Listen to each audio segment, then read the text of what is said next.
U ovom videu govorimo o postavljanju seta za čišćenje odvoda od 32 do 50 mm. Ovaj mali mini set dolazi s fleksibilnom osovinom od 6 mm.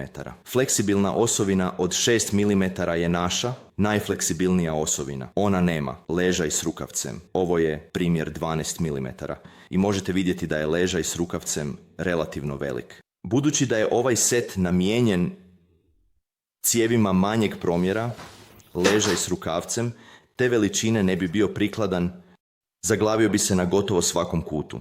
Zato ova osovina ne dolazi s ležajem s rukavcem. Kao što možete vidjeti, ovo je X-tip lanac koji dolazi s setom. Ovo je cijev od 50 mm i možete vidjeti veličinu lanca u odnosu na PVC cijev od 50 mm. Ovaj specifični lanac nema tvrde metalne vrhove. Dakle, ovaj je namijenjen za PVC cijevi, dok, na primjer, ovaj ima tvrde metalne dijelove, slično našem X-tip lancu. Taj je namijenjen za vitrefikiranu glinu ili PVC cijevi. Ispričavam se, ili cijevi od lijevanog željeza. Set dolazi s utikačem rotacijske osovine. Ovaj se uklapa u 10 mm čeljust i povezan je s vašom fleksibilnom osovinom pomoću heksagonalnih vijaka, sada u osnovi. Vici se postavljaju. Postoje 3 odvojene točke na kojima se heksagonalni vici povezuju s osovinom. Sada ću demonstrirati kako to radimo. Evo ga, stegnite sve naše heksagonalne vike.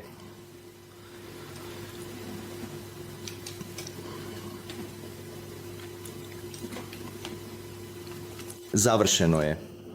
I želite zadržati ovaj prostor što kraćim, jer će to spriječiti bilo kakvu potencijalnu mogućnost savijanja vaše osovine. Nije važno koliko je dobra ta fleksibilna osovina ako ima previše izloženog područja i udarite u čvrstu prepreku.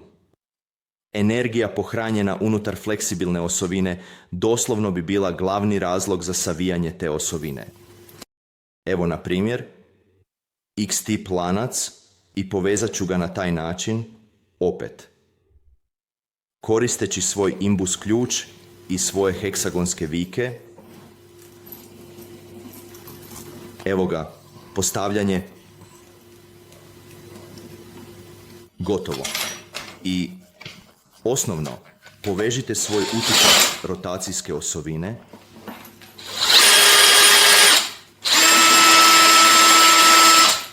Spremni ste za akciju.